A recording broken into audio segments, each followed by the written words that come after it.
Talk 770 AM, 92.5 FM, WVNN. Welcome back to the Yaffee program.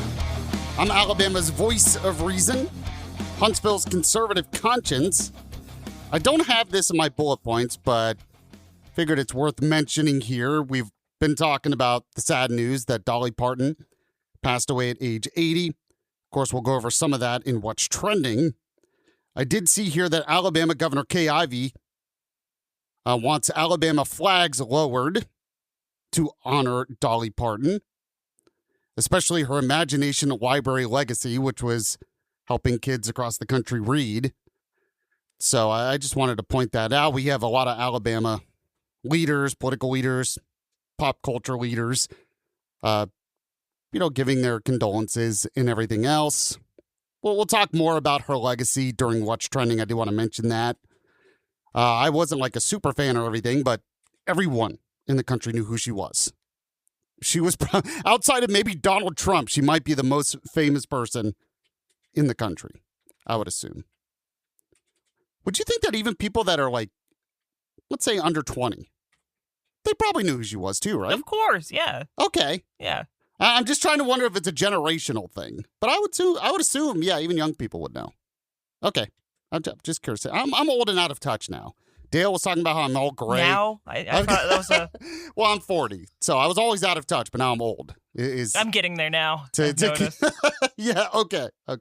All right, let's get to the headlines right here. We have the Alabama bullet points. Alabama bullet points. Today's headlines from around the Yellowhammer State. Sponsored by Larry's Pistol and Pawn. Number 4 today, the Department of Revenue changes income tax policy on non-resident remote workers who are employed by Alabama businesses. So the Alabama Department of Revenue has issued new guidance stating that non-resident remote employees of Alabama businesses are not subject to Alabama income tax withholding if they perform no services physically in the state, reversing a prior policy based on the 2023 Alabama Tax Tribunal ruling. Now, the earlier decision that allowed taxation of remote workers who previously lived and worked in Alabama but later moved out of state while remaining with the same Alabama employer. The updated general rule posted on the Department of Revenue's website clarifies that withholding is required only for wages attributable to services performed in Alabama. So this is actually a big change for a lot of people. Kind of confusing, though.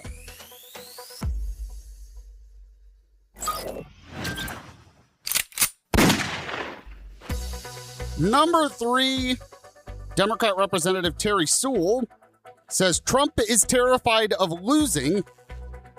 She's against a Supreme Court ruling on mail-in voting restrictions. So Sewell, Democrat out of Birmingham, condemned a U.S. Supreme Court ruling affirming President Donald Trump's executive order restricting mail-in voting ahead of the November midterms, calling it an attack on democracy driven by Trump's fear of electoral defeat.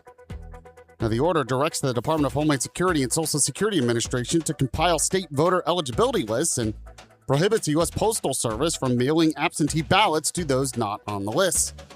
While Republicans praised the decision, Sewell argued on X that Trump is trying to change voting rules rather than address policies that raise costs for families, noting that mail-in voting is safe and widely used, including by Trump himself, and warning that the late ruling will create chaos for voters. So, there you go. Not too surprising.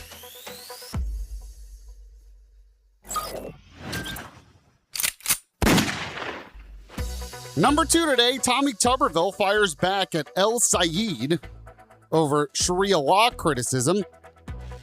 He said, Tuberville says, sounds like something a terrorist sympathizer would say. So U.S. Senator Tommy Tuberville, the Republican nominee for Alabama governor, responded sharply on Tuesday to criticism from Abdul El Sayed, Michigan's Democratic U.S. Senate nominee, by posting a clip of El Sayed's remarks on X and stating that they sound like something a terrorist sympathizer would say.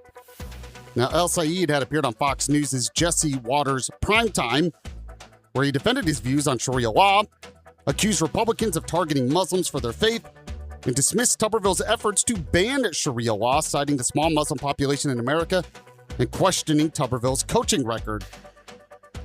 I mean, of all the things to question, you can question his rhetoric, but his coaching record? You can't question that. That's pretty good. Why you gotta go there?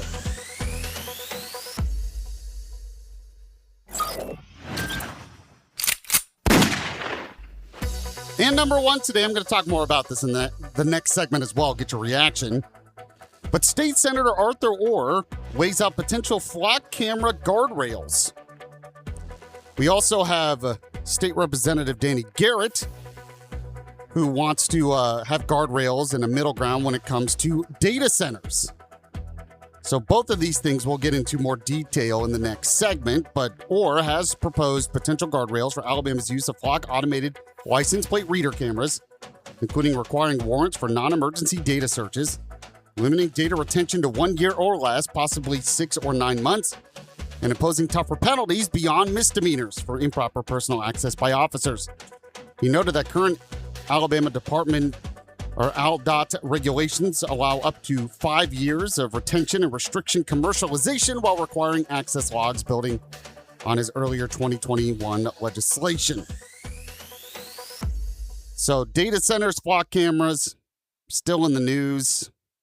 I think one of the reasons it is because it's been kind of slow news past couple of weeks in some other areas. So we gotta be outraged at something. So maybe that's why. But I don't know. We should be more outraged at pumpkin spice lattes than flock cameras. How about, I want a law to ban pumpkin spice lattes. At least until... But then they're just going to make more pumpkin spice smoothies. Oh, that's true. We need to just ban pumpkins. But I don't want to do that because I love pumpkin pie. We can't ban it completely. You can't ban all pumpkin stuff. Just in a drink. Liquid pumpkin spice. Liquid. Okay. But then we have all those pumpkin spice flavored stuff. I mean, they have pumpkin spice flavored. Maybe pumpkin pie producers, like anybody that makes a pumpkin pie, should just trademark it. They have pumpkin spice flavored English muffins. I mean, this is where Why? we are. I don't know. This is what I'm saying. Who is that for? For my wife is who it's for. I was going to say they're going to be on sale for like half off in like a few months. So. It's for her. A bunch of stale pumpkin spice English muffins. Oh, man. You know who does not sell pumpkin spice stuff? Larry's Pistol and Pawn. Just another reason they're great, because you should go there. I'm pretty sure they don't have pumpkin spice jewelry. Maybe I'm wrong. I don't know. But if you are looking for... Yaffee did. Oh, she had little... Yeah, they weren't... She had little things that look like little lattes or something. Anyway, Larry's Pistol and Pawn. Go today if you're looking for some great jewelry. If you're looking for diamonds, other gemstones as well. If you need it resized, well, they can do that for you. If you want to put it on layaway, they can do that for you.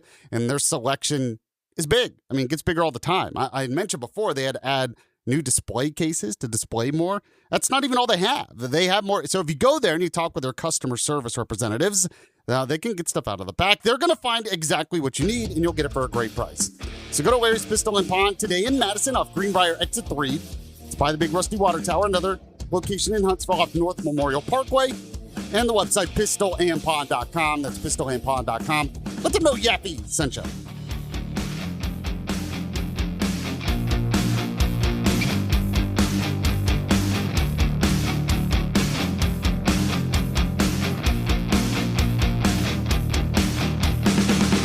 You're listening to Yaffee on WVNN. The U.S. Soccer Podcast. These players are battered and exhausted, but you don't hurt like this if you don't care about this team, about this country, about this I game. think you can feel the intensity. The goals, the energy, wow, look at us. Here in the U.S., I have got some news for you. There's so much more to come. My name is Megan Klingberg, and we're just getting started. The U.S. Soccer Podcast. Presented by Henkel. Follow and listen on your favorite platform. Hey, soccer fans! U.S. Soccer's gold medal winning women's national team faces World Cup champion Spain in an epic showdown at Audi Field in D.C. on October 10th.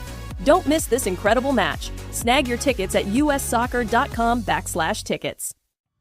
Mic Drop, hosted by former Navy SEAL Mike Ridlin. What is your take? Was it what you expected? Oh, it was the best thing ever. It was something I always wanted to do. If you show me a clear goal, I'm like, okay, I can do that. Master Chief, he's like, you realize there's about 1% chance of you making it through. 1%? That's all I need, Master Chief. My platoon went home early, and I just went up to my chief, and I was like, I'm not going home. Turns out I'm staying. That's when we go to war. Yeah. I was like, okay, I could get used to this. Mic Drop. Follow and listen on your favorite platform.